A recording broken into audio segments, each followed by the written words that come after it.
Welcome to Withdraw Consent. I'm Victor. This is Jack. Today we're going to be having a loose follow-up to our Federal Reserve video. On the Federal Reserve video, we talked about how bankers control all of our money and lead us into debt slavery and that type of thing.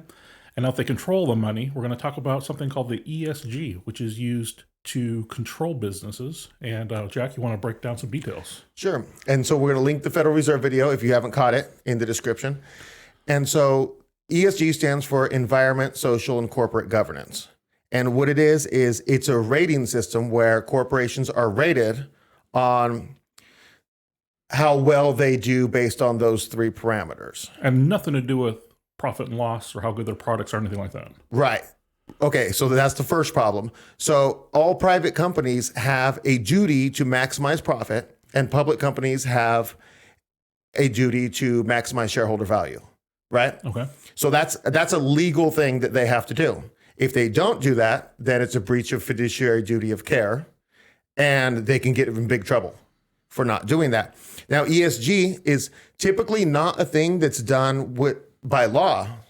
It's just outside of the law, it's things being forced upon businesses. In some places like England and France, they have put laws saying you have to do ESG, but that's not the norm. So they're saying you have to have a certain score or something? Right. You have to be progressing past a certain, I don't know the exact details of that, but typically this is a thing that's done outside of the law.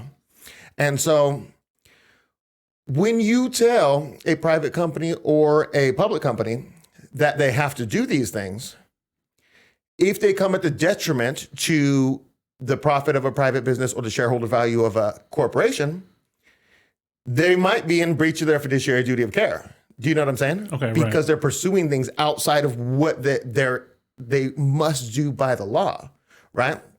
So basically how this crept upon us is that there were different things like Agent Orange and stuff like that, Vietnam, and people started looking and saying, hey, we don't really like some of the practices of these businesses, okay?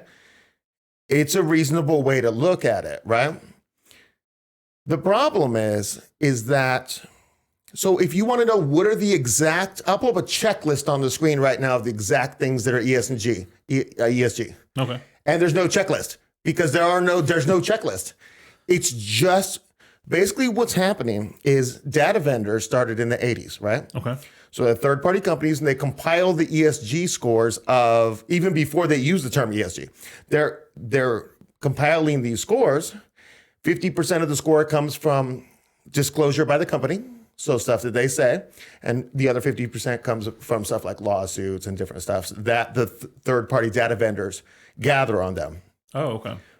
And so the third-party data vendors are using thousands of different data points to make ESG whatever they want it to be.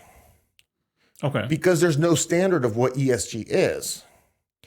And so what happens is you have two sources of finance. You have the banks, and then you have private. Okay. You got all these big funds and stuff that are outside of the banks that are lending money. And so what they do is if you have a good ESG score, capital is cheap. And if you have a low ESG score, capital is very expensive. Also, the interest rates change based on their score? Right. Okay. Everything. Or even the ability to access a loan. Oh, okay. And so like there's some they call like sin stocks, that are, say, immoral. So for them, though, any manufacturer of firearm completely falls out of the ESG, and you're just... So capital is extremely expensive for them because no fund that is running an ESG can fund them. They're not allowed to.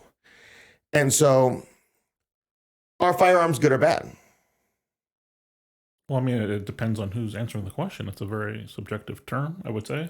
But does every country in the world need firearms? It seems like it, yes. Yeah, so or they need somebody with firearms to protect them. Yeah. Which is, I don't know where they're at now, but Bolivia used to do a thing I was reading when I was back in college, and they did a thing where they're like, we're not going to have a military.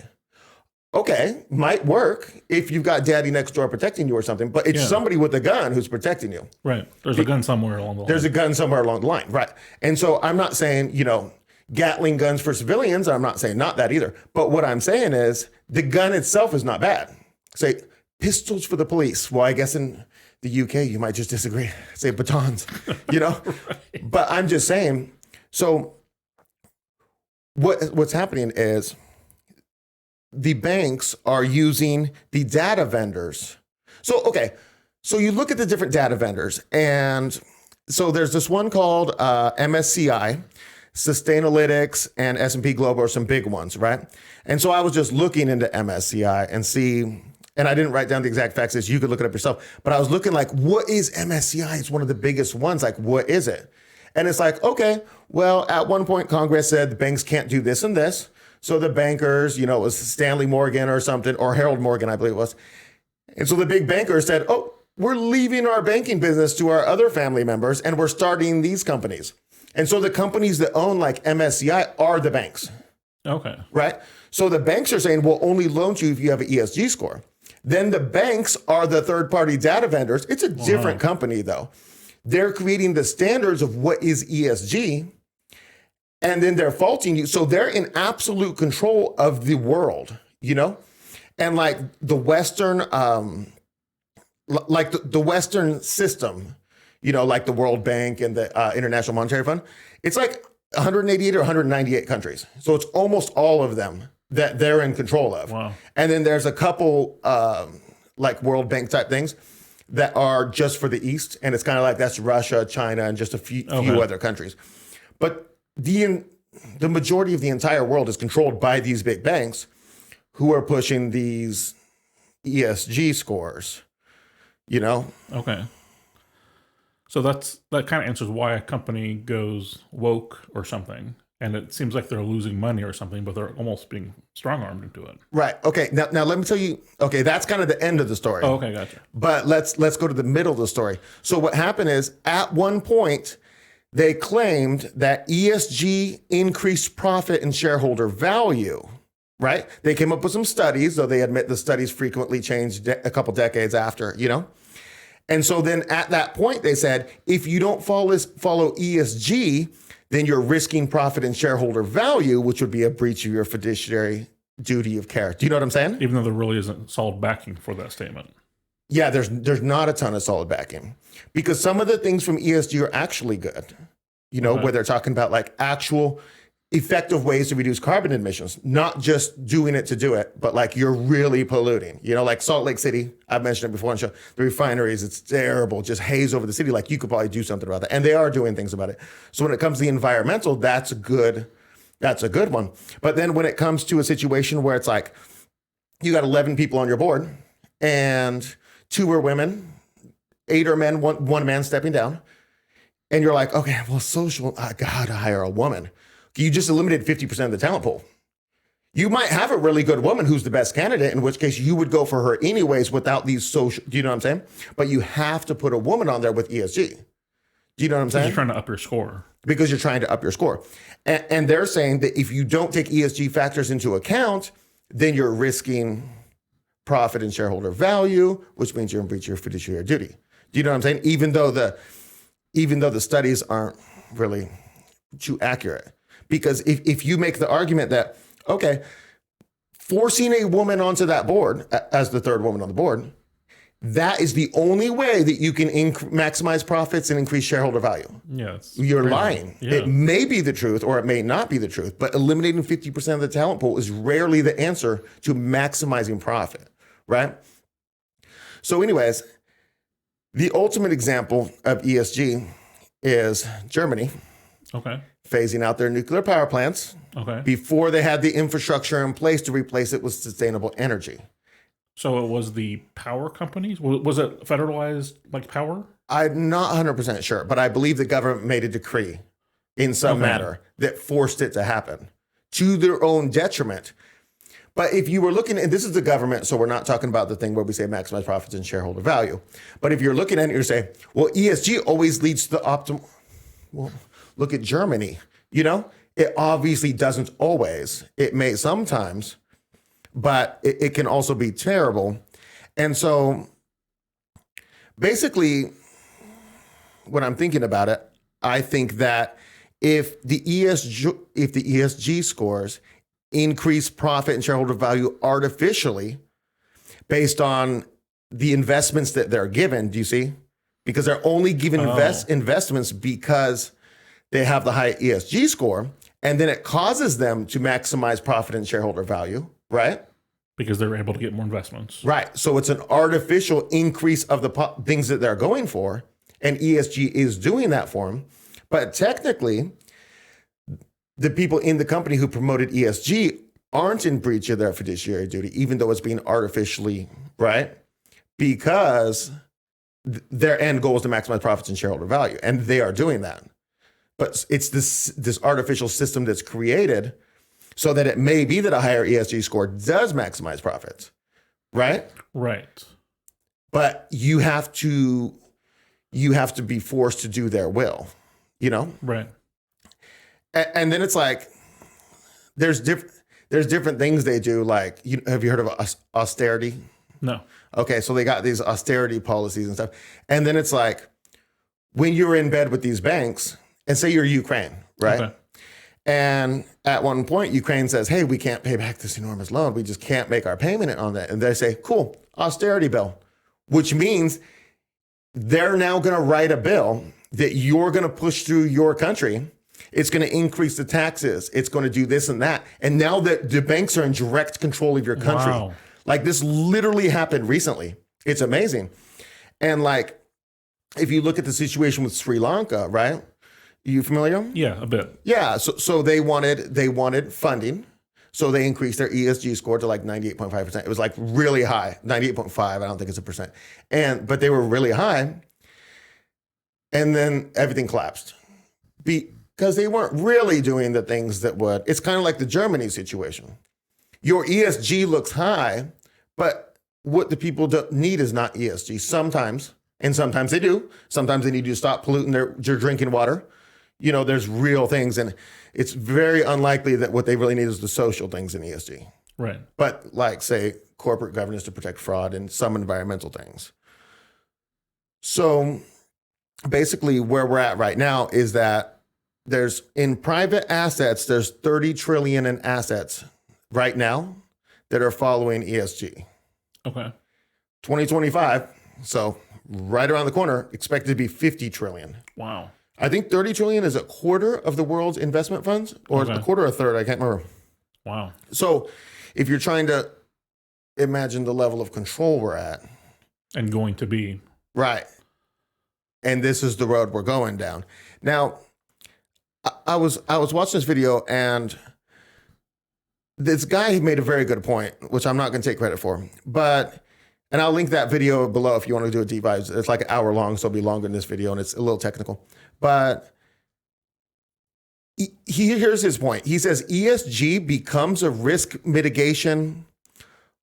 Okay, so first they said that ESG scores, falsely they say, are now risk factors, right? So if an ESG score is realized as it was a semantic change, but if it's realized as a risk factor for an investor, then he can't invest in that company if he's doing his fiduciary duty if the risk factor is too high. But they're not really risk factors. Yeah, having all dudes on your board doesn't mean your company's Right. at risk. Right. Okay, that's exact point I was going to. Okay. Because then the guy's point, his opinion after that is that it is risk mitigation because of cancel culture. You see, Okay. having 11 guys on your board might be the best 11 people, perhaps, you know. But if you want to mitigate risk, you need to put women, even if they're not as good, on that board so that you don't get attacked by cancel culture, and then profits and shareholder value are decreased. So it's another artificial. Yeah, but there's also the other side that, well, if your HR sends out bulletins like Coke did about how bad white people are, and there's a boycott and their profits go down, that's a risk as well. I mean, it's... Right. So yeah, you wouldn't want to go too far crazy that way. But I don't think they were trying to do their ESG. I think that's a different topic. Like the thing about Disneyland in Florida is they were promoted. They want to teach sex to children who are third grade or younger.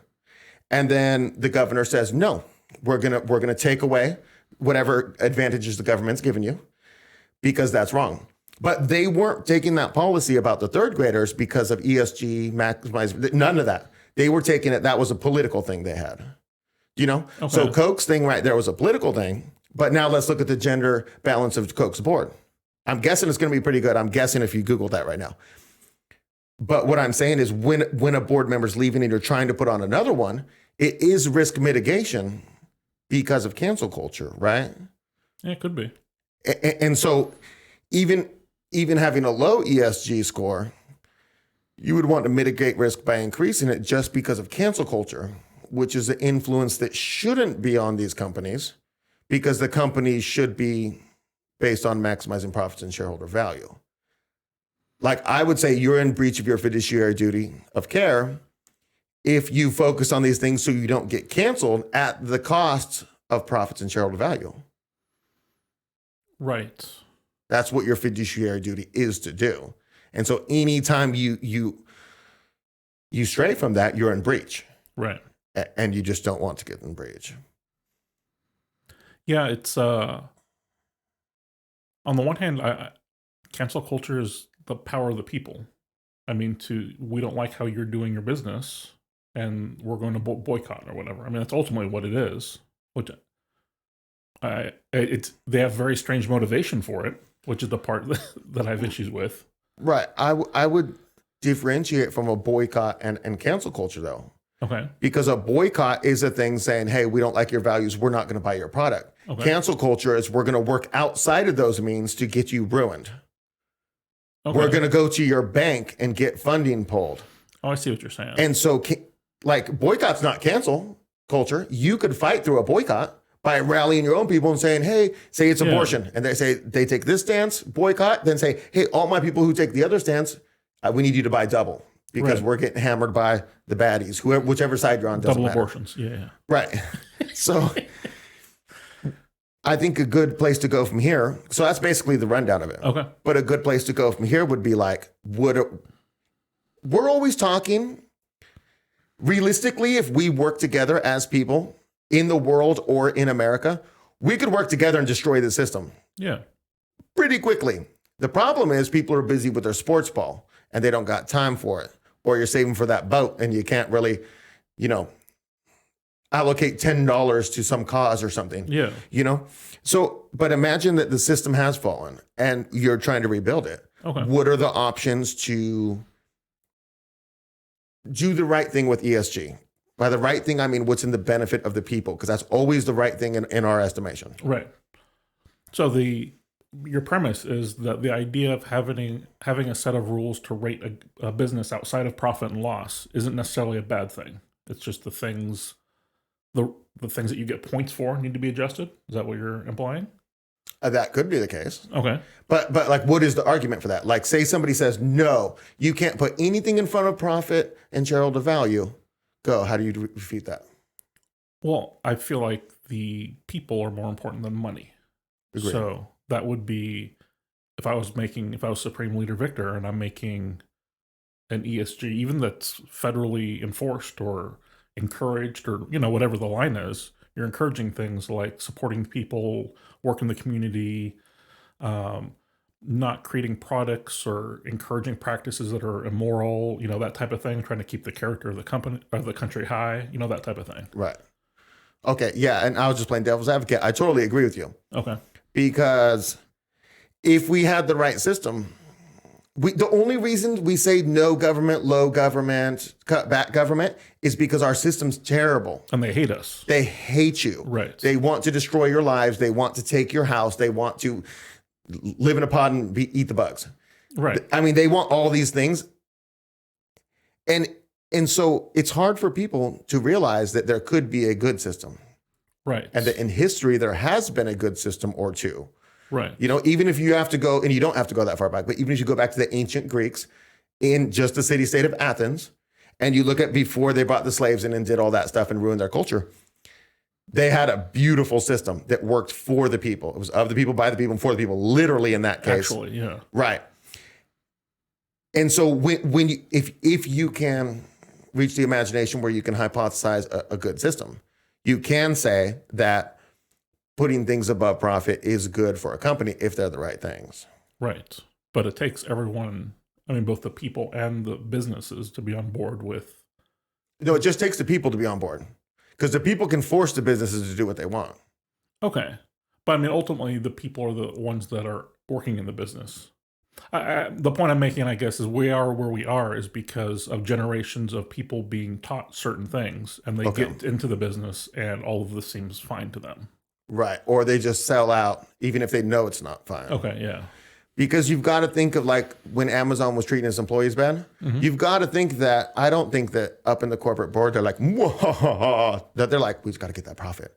Right. You know, and the same thing with the Chinese company making the iPhones, and people are jumping off the building to like put up some nets. They probably really don't want those people to die, but they got to push those profits hard. Right. And so they're selling out is what they're doing. Yeah, and the guys that are running for, in charge of the profit, they're just hiring an ESG guy and says, make this go away. The company really doesn't actually care about it in certain situations, I'm sure. Right.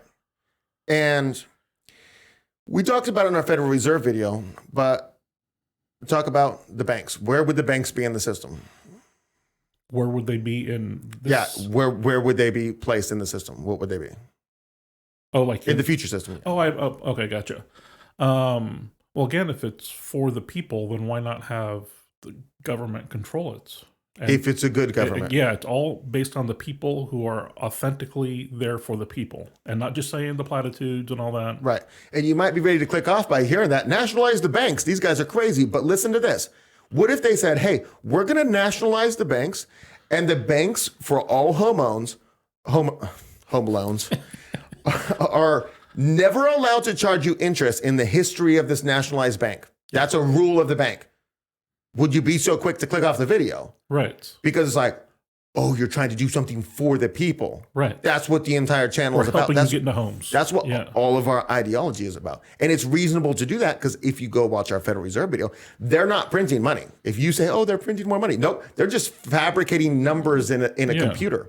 If you're going to fabricate me some numbers in the computer, it was your point on the previous video is that all the money they make from my loan is profit. Yeah. Because they loan me $500,000. They don't have that $500,000, and I pay them $500,000 plus interest. Right. Why do I got to pay them $800,000 total with the interest? Right. Because they trick you into saying, well, they had the $500,000 and they need to make some money, so they're making the $300,000. No, you're making the $500,000. And if the government is caring about what you do, they could do it with zero interest. And then what I'm saying is, if the banks are in control of the government, I think that anybody who was doing an ESG score, I don't know. What do you think about this? The data vendor should be independent, though. Yes, but there's of the government, right? Okay. Because the problem is then it's too incestuous. But I do think that they should be forced through transparency to put a list of all the things. Right? They make the checklist, the fake checklist I was going to put on the screen. But if they made that, right, and say MSCI, we'll just say, and they make this checklist and it says, okay, well, you have to have a certain amount of LGBTQ. How is that going to work? Are we going to question people about their sexuality when we're hiring them? Like, how is that going to work? And if that's what their checklist looks like, then the businesses just say, we're not using MSCI. Yeah. Do you know what I'm saying? Because that's not now. If the checklist is, are you dumping barrels of toxins in the river, and then like real stuff that we want, and then we say, okay, that's the company we go with. Okay, you're talking about how do we judge which data companies we would use as right. Okay. So when you're a corporation and you're like, hey, I'm gonna loan a warehouse from another company. You go to your data vendor and you say, give me the ESG score of that company. You pay them money. And then like the story is like nowadays, this was going to happen. And then the ESG company says that company at one point in their structure makes firearms. And so then the company that paid for the ESG score says, nope, we don't want to borrow your way. We don't want to pay for your warehouse, to rent it. Because they don't want that in their structure anywhere, Gotcha. Right. But if all I'm saying is if the third party vendor was doing accurate. Right. And there could even be, you could keep them separate, but also have federally suggested, like high priority ESG items of things that the government feels is important to judge a company on. Right. And if people have common sense values, we'll say, right? And then a company like MSCI is going wild in the future. This is all hypothetical. And they are doing a list of things about LGBTQ and, you know what I mean? Like, what are you doing? This has nothing to do with profit, you know? Then the person in charge of that from that bureau of the government comes out, or that, you know, seat, whatever, it doesn't matter, comes out and says, hey, here's what's going on. Coca-Cola just hired MSCI to do a ESG score on blah, blah, blah. And they're using all these fake values, and everybody's going to look at Coca-Cola and be like, you guys are insane of using those metrics. And then all of a sudden it'll be translated to a loss of profit. Do you know what I mean? Right. If they're really going for. So basically, you just want to close it up? Yeah. I just wanted to throw out there, you know, we're throwing out nationalized banks and all that. As someone who grew up really conservative, that is not something that I've had in my head a long time. That is one of those things that I had to get to a certain point in my life before I was even willing to consider that maybe big government could be good if, you know, if it had the right motivations and all that. Right. Okay. So it's on the bookshelf, as a matter of fact, Plato's Republic, right? And he's talking about like the forms of things. Okay. Right. So this table right here is a table, but there is a form of an ideal table. Okay. It doesn't exist. It might have been in the person's head who was creating this table. He might have tweaked, you know what I'm saying? But there's an ideal form. And what I'm trying to say is, if you can't even in your mind picture a good system, then all this falls flat with you. It sounds like some psychopaths who are just trying to take control of your, like, we want more control of your life. Yeah. You know what I'm saying? And if that's the case, we should make more videos about it, but to show people. But what I'm saying is, I encourage you to read some books, because there are some systems that have been in the past that you should read about. And if you can picture the ideal, then you can capture what we're saying and still say the things you're saying, like low or no government now, because within this system, we don't want them running the post office, Department of Education, any of the things. Right. None of the things.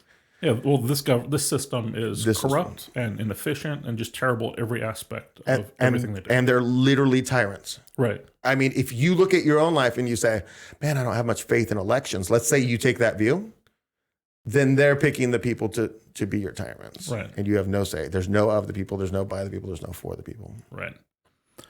Hope you enjoyed this look at ESG. All this is real interesting to us as we see how people are being controlled and how business is being controlled. If you have any comments about this title or suggestions for next steps in this type of thought, we'd love to hear from you. We'll see you next time.